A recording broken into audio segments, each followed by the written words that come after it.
Samantala, alamin po natin ang lagay ng trapiko sa North Luzon, Expressway o NLEX kung saan marami po sa ating mga kababayan ang balik Metro Manila na matapos ang naging paggunita ng undas. Si Bernard Ferrer sa detalye live. Bernard.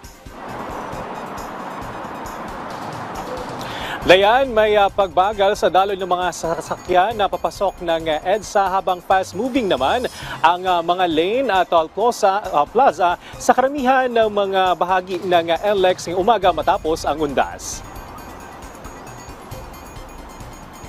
Slow-moving ang trapiko sa bahagi ng Balintawak Cloverleaf southbound dahil sa dami ng mga sakyan papasok ng EDSA.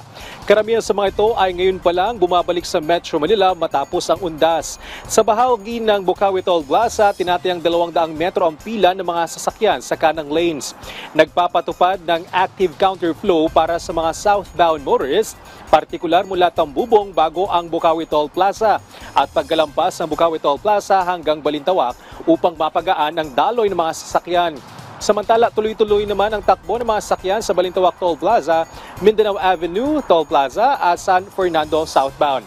Suspindido ang lahat ng roadworks hanggang ngayong araw maliban sa mga emergency repair upang masiguro ang maayos na takbo ng trapiko.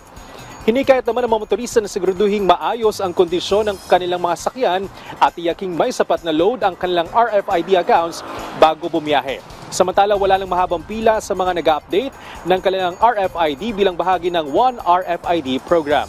Dayan, sa kasalukuyan, kita dito sa NLEX sa Balintawak ang mabagal na usad ng mga sakyan papasok ng EDSA habang yung mga papasok naman ng NLEX sa Balintawak o yung mga palabas ng Metro Manila ay mabilis pa. Paalala sa ating mga motorista ngayong Lunes, bawal po ang mga plaka nagtatapos sa numerong 1 at 2 mula alas 7 ng umaga hanggang alas 10 ng umaga at alas 5 ng hapon hanggang alas 8 ng gabi. Balik sa iyo dyan, Dian. Maraming salamat, Bernard Ferrer.